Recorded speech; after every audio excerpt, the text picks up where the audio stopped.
कोई यहाँ पे वोट के लायक नहीं है। जब मोदी डरता है मोदी तेरी तानाशाही नहीं चलेगी।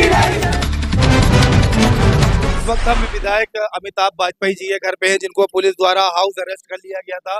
ये जानते हैं कि प्रोग्राम जब 23 जुलाई का था तो आपको आज के दिन अरेस्ट कर लिया गया और कल आपको अरेस्ट किया गया था और आज आपको हाउस अरेस्ट कर लिया गया, इसकी क्या वजह रही?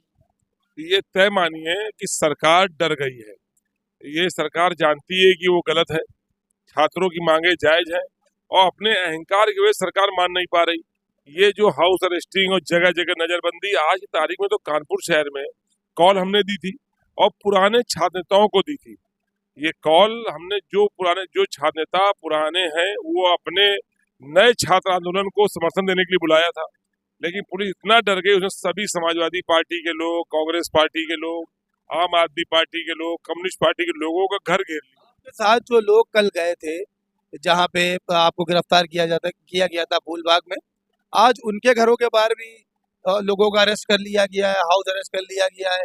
तो आप मतलब जो है सिर्फ आपका अगर बात होती कि विधायक जी को अरेस्ट कर लिया, तो उनको अरेस्ट करने का क्या कारण रहा है?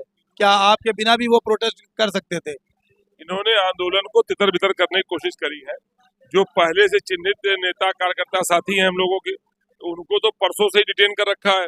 और जो लोग कल आ गए थे, चूंकि जब पुलिस ने अत्याचार करते हुए टेंट साउंड का सामान बाहर फेंका, धरना स्थल गेट बंद करा दिया और बैरिकेड कर दिया, तो हम लोग पहुंचे थे मौके पर, हम लोगों ने वही धरना दिया।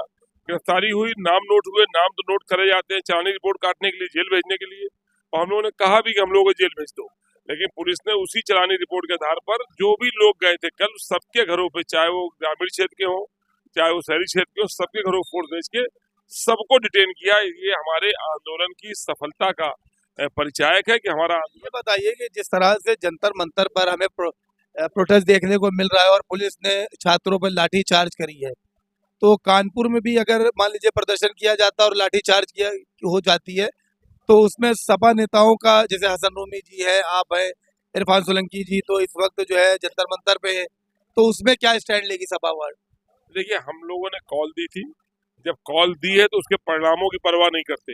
हम लोग हर परिस्थिति के लिए तैयार है। मान लीजिए आज हम मौके पर होते और पुलिस में लाठी चलाती तो चेक हो जाता, दम लाठी में ज्यादा है कि हमारी पीठ में ज्यादा है।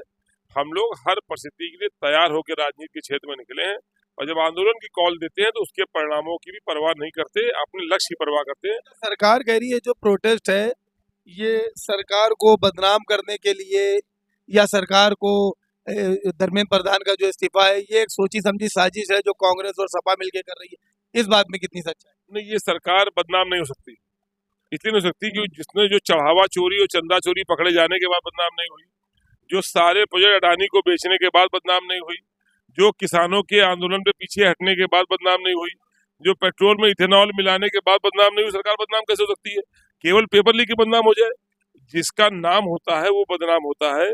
ये सरकार किसी स्तर पर ठहर नहीं रही, इसलिए बदनाम नया नहीं हो सकती, ये पहले से ही बहुत बदनाम है। बल्कि अगर आप इस शब्दों में कहें तो इसका नाम अब भारतीय जनता पार्टी जगह पर बदनाम जनता पार्टी रख देना चाहिए।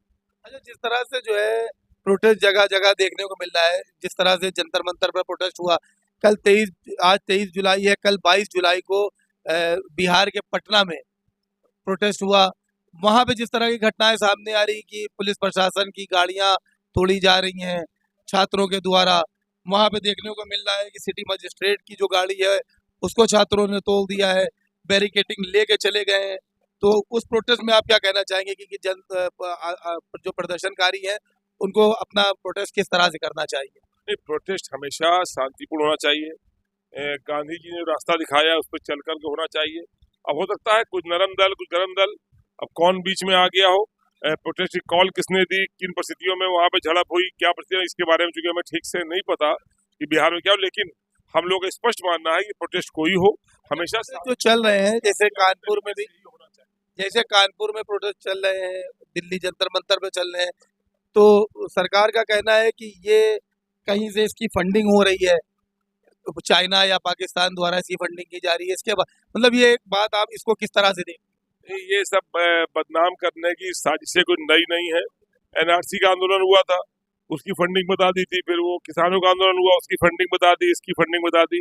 बड़ी हम आपसे की बात ना माने वो सारे लोग देशद्रोही साबित करने पे लोग तुल जाते हैं। मजाकिया बात कहेंगे, क्योंकि जिस तरीके से कल आज जो वीडियो निकल के आई है बिहार से, तो उसमें जो प्रदर्शनकारी हैं वो ये कह रहे हैं पुलिस से कि आप टीयर गैस आपके पास नहीं है, वो खत्म हो गया है। तो क्या टीयर गैस अगर देखा जाए जो वहाँ पे पुलिस के पास नहीं है इस वक्त, तो क्या वो सिर्फ कागजों में थी? अब वहाँ की परिस्थिति मुझे पता नहीं कि वहाँ पे क्या था क्या नहीं था। तो वीडियो सामने आ रहे हैं उस तथ्य पे ये मैं जानता हूँ कि जनता की आंखों में टीयर्स बहुत है। ये टीयर गैस नहीं मारेंगे तब भी लोगों के आंसू आ रहे हैं। लोग इतना परेशान हैं, दुखी हैं, सबकी आंखों में वैसे ही पर्याप्त आंसू हैं। इनको आंसू निकालने की किसी गैस की जरूरत नहीं पड़ रही।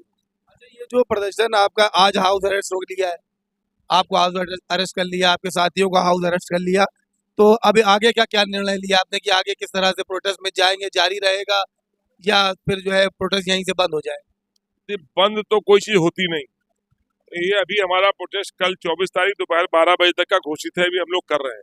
फिर दिल्ली की घटनाओं पर नजर रख करके अपनी पार्टी के एक्शन पर नजर रखते हुए हम लोग आगे की विचार। कल भी अगर आपको नजरबंद कर दिया गया, हाउस अरेस्ट कर लिया गया, तब अभी कल तक की योजना है ही, ये कहाँ हटने वाले हैं ये सब। जो कल तक की योजना है ही है, कल हम लोग 12 बजे ज्ञापन देंगे।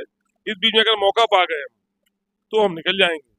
अच्छा, मतलब आप देख सकते हैं कि विधायक जी का कहना है कि अगर पुलिस की जरा सी भी चूक हुई तो विधायक जी निकल सकते हैं और प्रोटेस्ट वापस जारी करेंगे। जो लोग आपके साथ ही हैं उनको आप लेके दोबारा से प्रदर्शन करने उसी जगह पे पहुंचेंगे या कानपुर के कई अन्य जगहों पे भी प्रदर्शन करेंगे? लक्ष्य तो गांधी प्रतिमा फूलबाग का है, कोशिश तो वही जाने की होगी। जैसे ही हम मौका पाएंगे वैसे ही निकल जाने की कोशिश करेंगे।